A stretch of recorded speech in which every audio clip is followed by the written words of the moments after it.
Shalom Bapak Ibu, para peserta arisan yang saya hormati.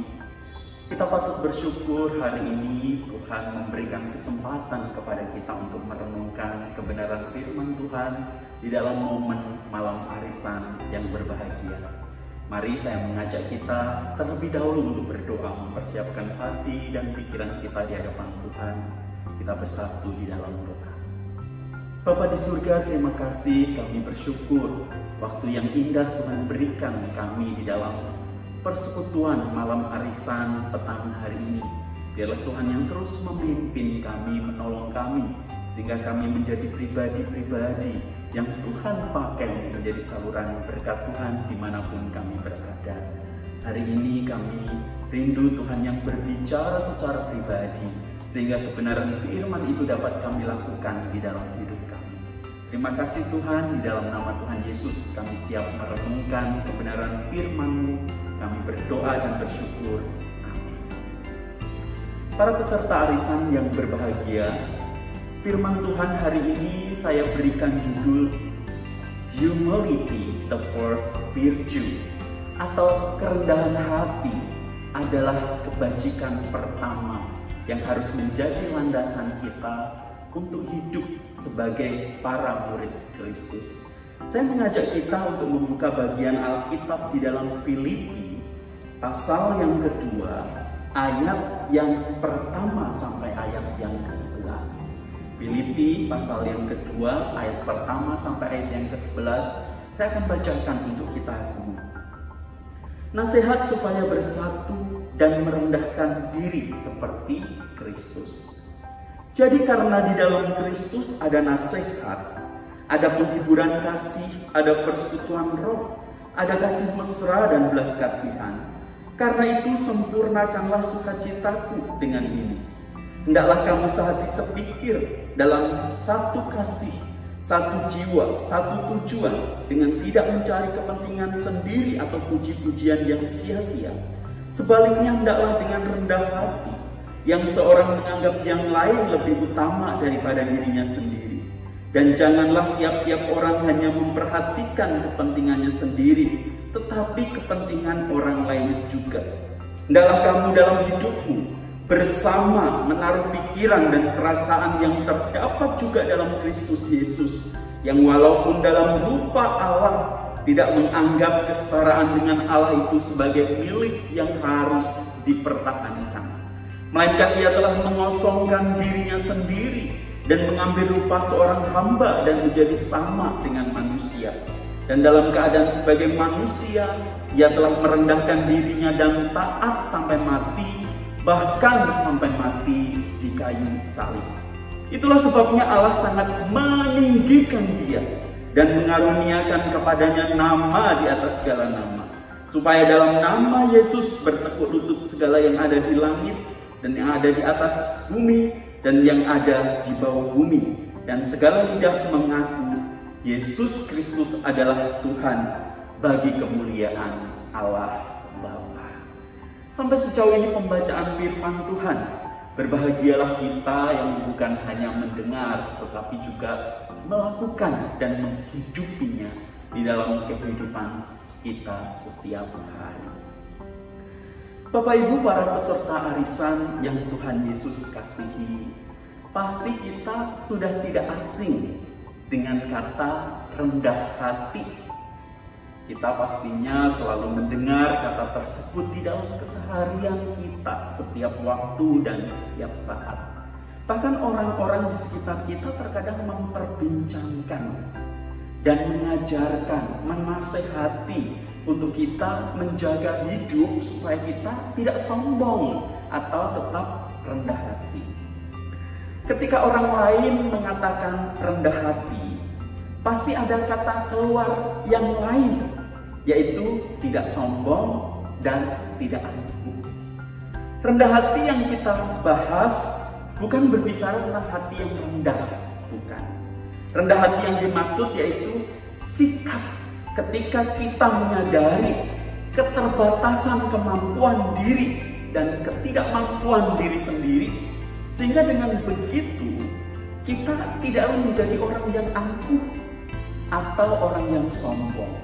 Justru Bapak Ibu Saudara yang terkasih, kita akan semakin menyadari dan mengakui kebergantungan kita kepada Tuhan dan mencari kehendaknya di setiap waktu di dalam kita mengambil setiap keputusan yang harus kita ambil. Rendah hati itu hal yang paling mudah untuk kita lakukan. Hanya terkadang kita lupa dan menyepelekannya. Apalagi di zaman sekarang yang sudah berubah pesat dan ditambah dengan adanya pandemi.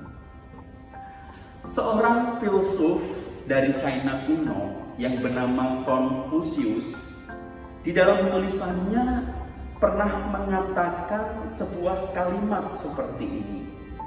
Kerendahan hati adalah dasar yang kokoh dari sebuah kebajikan. Saya ulangi, kerendahan hati adalah dasar yang kokoh dari sebuah kebajikan. Jadi dengan kita melakukan semua hal dengan kebajikan itu, berarti kita bisa dikatakan masih mempunyai sikap rendah hati. Karena rendah hati adalah sebuah dasar yang kokoh untuk kita melakukan segala tindakan kebaikan yang kita harus lakukan di dalam setiap kehidupan kita. Maka dari itu kita perlu yang namanya memiliki sikap yang rendah hati di dalam kehidupan. Kita perlu menyadari di dalam kehidupan kita bahwa kita ini adalah manusia yang seharusnya selalu bergantung kepada Tuhan, dan kita menyadari keberadaan kita sebagai manusia yang lemah kalau kita hidup tanpa Tuhan di dalam kehidupan kita. Bapak Ibu Saudara yang terkasih, perikop yang kita baca merupakan himne kuno yang dikutip oleh Paulus. Pada bagian sebelumnya kita sudah sama-sama tahu melihat bagaimana Kristus merendahkan dirinya sampai mati di kayu salib. Dari surga yang mulia turun ke dalam dunia yang hina. Pencipta mengambil hakikat sebagai ciptaan. Tatkala dia menjadi manusia yang paling hina, bahkan dicatat di situ mati secara paling tersiksa. Tindakan perendahan diri ini merupakan tindakan kerendahan hati yang luar biasa yang belum pernah dilakukan oleh siapapun. Pertanyaannya bagi kita, apakah kerendahan ini membuat Kristus dilecehkan? Ya, tentu saja. Apakah dia menjadi rentan terhadap kelemahan? Tentu saja. Perendahan diri yang dia lakukan membuatnya menjadi objek yang disalahpahami, yang mengalami pelecehan, mengalami ketidakadilan, bahkan penyiksaan dan kematian. Walaupun semuanya itu terjadi, saya mau katakan bahwa itu bukanlah titik akhir. Himne yang indah ini tidak berakhir di kayu salib. Himne ini diakhiri dengan sebuah kemuliaan yang tidak diberikan kepada siapapun oleh Allah di dunia ini. Di ayat yang ke-9, di situ dicatat, itulah sebabnya Allah sangat meninggikan dia. Kata itulah sebabnya atau karena itu di dalam ayat yang ke-9 menunjukkan bahwa bagian ini merupakan sebuah kelanjutan dari ayat 6 sampai ayat yang ke-8. Sebuah perendahan atau kerendahan hati yang kemudian diikuti dengan pemuliaan atau kemuliaan. Tidak untuk selamanya orang yang rendah hati akan dieksploitasi. Ada momen ilahi yang menanti. Ada intervensi Allah ketika momen ilahi itu tiba, Bapak Ibu Saudara. Allah memuliakan Tuhan Yesus. Dia memiliki nama di atas segala nama, dan kepadanya semua makhluk akan berlutut dan mengakui ketuhanannya. Bapak Ibu, dari sini kita belajar apa? Kerendahan hati di dalam Kristus akan membawa kepada kemuliaan sejati. Maka tidak heran kalau rendah hati adalah dasar yang pokok dari sebuah kebajikan yang perlu untuk menjadi bagian di dalam kehidupan kita. Kita butuh di dunia zaman sekarang yang berlomba-lomba untuk menyombongkan diri, kita menjadi pribadi yang rendah hati, sebagaimana telah Tuhan Yesus ajarkan kepada kita. Bukankah kita semua adalah gambaran manusia yang serupa dengan Allah? Maka dari itu kita harus bisa mencerminkan kerendahan hati yang dimiliki oleh Tuhan Yesus Putranya, yaitu Tuhan Yesus Kristus.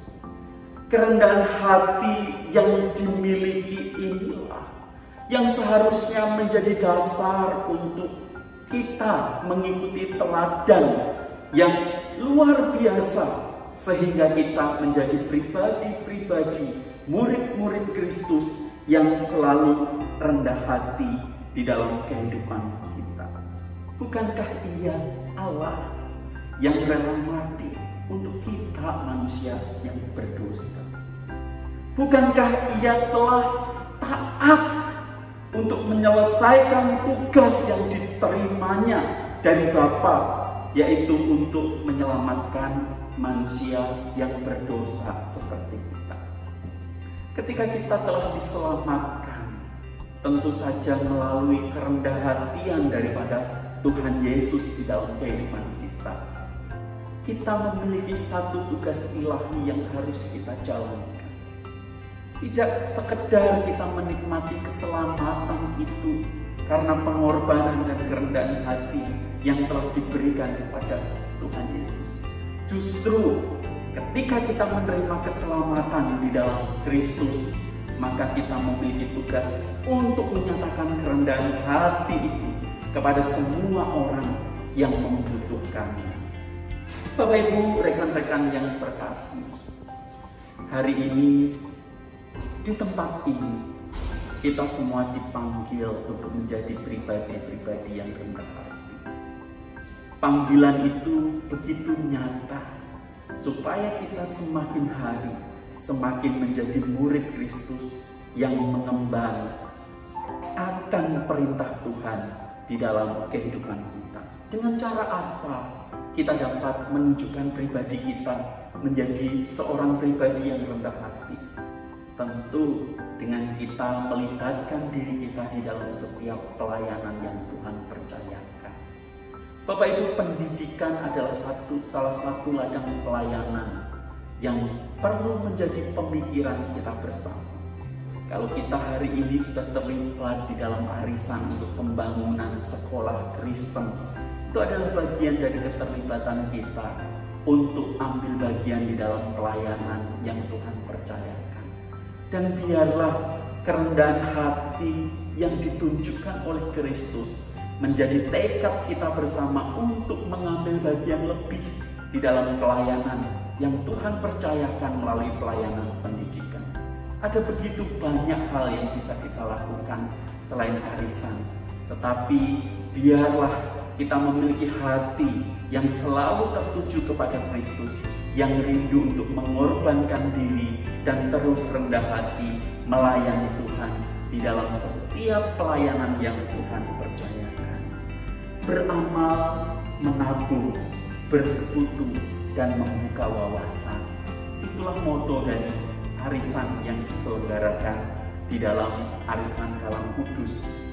Mari, biarlah moto ini selalu menjadi peringatan kita untuk kita menjadi pribadi yang rendah hati dan melakukan 4 hal itu dengan tulus dan melihat kepada Kristus yang telah mengorbankan dirinya bagi kita. Mari kita berdoa. Bapa di surga, kami bersyukur untuk kebenaran firman Tuhan yang mengingatkan kami.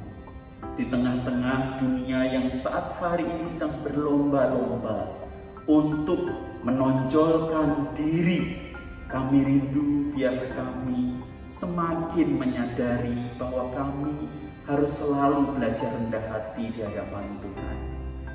Biarlah Tuhan yang terus pakai kami di dalam pelayanan pendidikan. Ketika kami mengikut bagian di dalam arisan ini, Tuhan yang terus memampukan kami bahwa kami melayani Tuhan dengan cara kami terlibat di dalam pelayanan pendidikan. Kami bersyukur kepada Tuhan yang baik, dan biarlah itu semua menjadikan kami semakin hidup di dalam kebajikan di mana Tuhan menghendaki kami untuk melakukannya setiap waktu. Berkati setiap peserta arisan dan pakai kami menjadi alat Tuhan, sehingga kami menjadi saluran berkat dimanapun Tuhan tempatkan. Di dalam nama Tuhan Yesus kami berdoa. Amin. Bapak Ibu Saudara yang terkasih, mari saya mengundang kita bangkit berdiri. Kita akan kembalikan segala pujian hormat bagi Tuhan. Doksologi.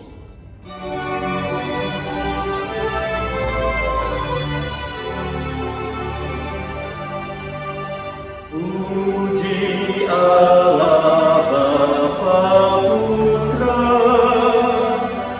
puji Allah Roh Kudus, ketiganya yang esa. Oh selamat sumber berkat.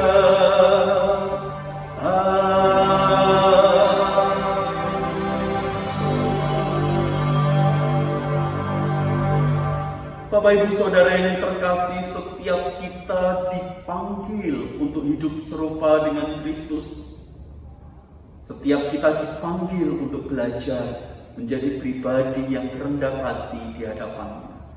Mari bagi setiap kita yang rindu untuk hidup rendah hati seperti Tuhan Yesus Kristus, arahkanlah hati dan pikiranmu kepada Tuhan, terimalah berkat Tuhan. Tuhan memberkati engkau dan melindungi engkau. Tuhan menyinari engkau dengan wajah-Nya dan memberi engkau kasih karunia. Tuhan menghadapkan wajah-Nya kepadamu dan memberi engkau damai sejahtera dari sekarang sampai selama-lamanya. Amin.